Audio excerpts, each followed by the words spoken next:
It's your boy Vibes, and welcome back to another video. Today, I'm going to be turning my logo into an anime character. Who would have thought that would ever happen? Well, let's hop in. I created a sketch before I started recording. Wasn't anything special. I actually didn't even look at any references for that either. But the pose I was trying to go for was kind of like that smart, overconfident anime character, you know, the person who usually lasts the first fight but then gets kicked in the butt by the main character, you know, that type of character. So, you know, try to make him look pretty pompous, but, you know, make it look like he's thinking. So that's why he's looking down a little bit. Right here, I was struggling to get the pose for the legs, but then I had an epiphany to, instead of having like standing and not drawing the feet, I tried to do a full body and have him floating.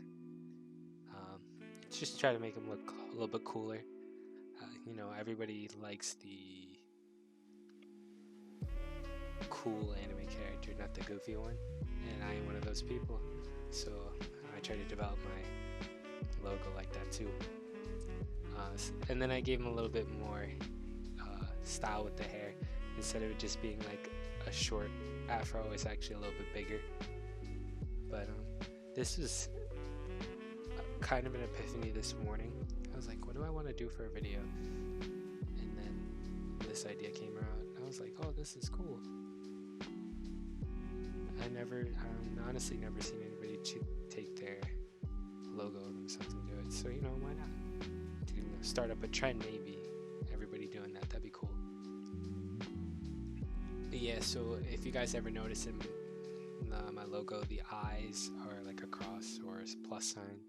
So I thought it was actually kind of cool for an anime character to have that, because, you know, usually whenever a character is like special or whatever, they have their own special eyes, which is pretty interesting.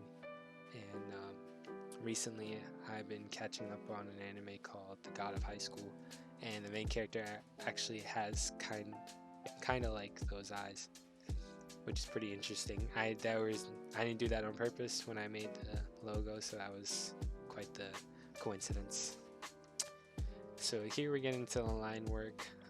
The brush that I'm using, I've been using for the past like 6 or 7 pieces that I've done, and it's proving to be really nice. It's a basic Photoshop one. I think it's called the ink pen brush. It's under one of the wet media brushes. It comes with Photoshop. It's actually really nice for line work. It takes a little bit of practice because it's not just like a circle. It's actually a texturized brush. So just a little bit of practice, nothing crazy. In case anybody who wanted to know, I do my work on my Huion Canvas Pro 12. Got it on sale on Black Friday about 2 years ago. Hasn't given me any issues. She's proven to be pretty cool. I loved having it as my second monitor while not drawing, you know. It's useful. It's a very good drawing tablet. I've used Cintiqs and other things before. I've had 3 tablets myself, and then I've used others.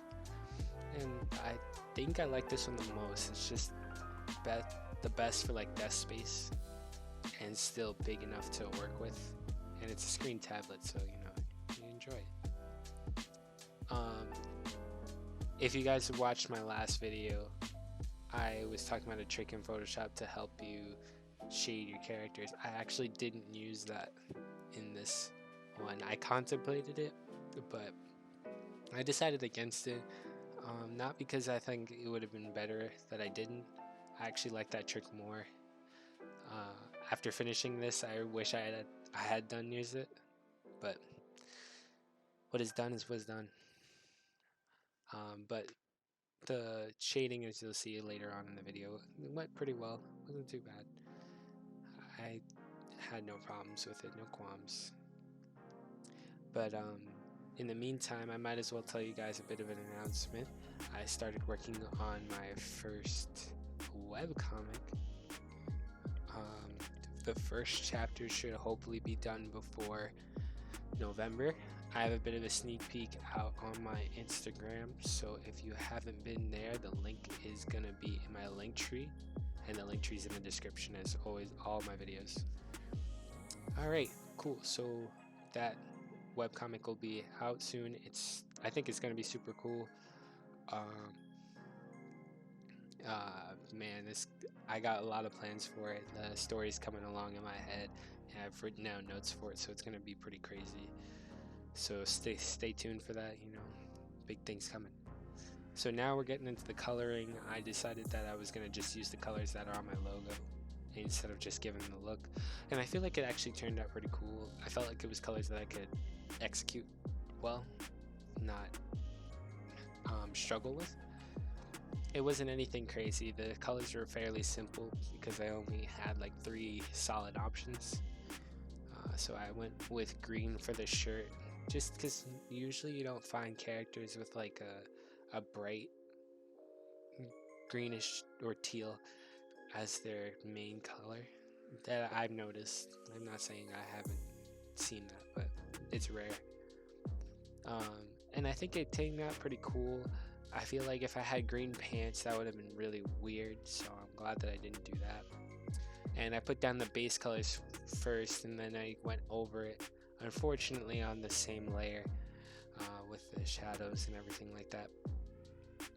But I actually very much enjoyed this challenge, I guess.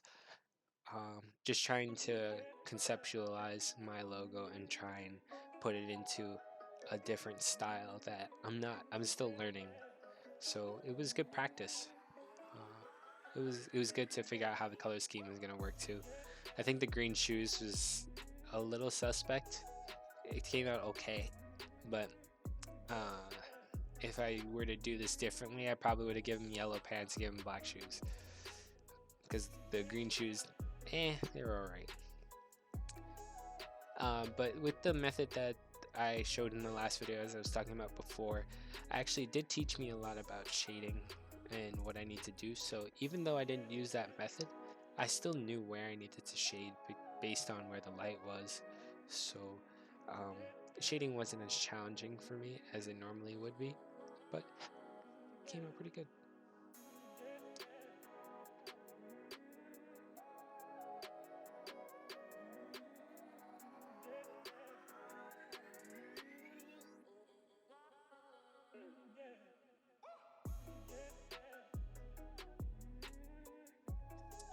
I feel like this picture might be like a wallpaper I use on my phone, because the webcomic that I'm working on, I'm basing it on like the manga style, which as I said, I'm still learning. So it'll be good practice to just do stuff like this, but also it's just a reminder of what I'm trying to do with my webcomic. And I think it'll be very nice just to have it and to look at. My logo is fairly simple, personalized but very simple, so to see a character full-fledged and finished out is nice.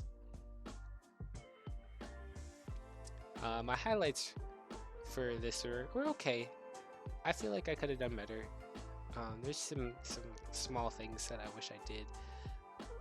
The shading kind of messed with it, and the highlights are a little bit too prominent, but it still came out pretty good. I was satisfied with it.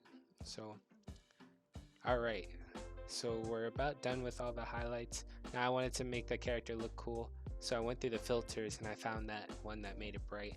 So I was like, oh, okay, I know exactly what I'm gonna do. And he's Super Saiyan now, haha. So that's how that went. So I would use that filter on the colors for the Super Saiyan just to make it look, or the aura, that's what I mean, just to make it look less standoutish. And that's the final product. I hope you guys enjoyed. Be sure to leave a like, be sure to subscribe, and be sure to let me know what you think about the drawing. And stay tuned for more information about the webcomic, and go follow me on all my socials. I hope y'all have a great day and keep drawing.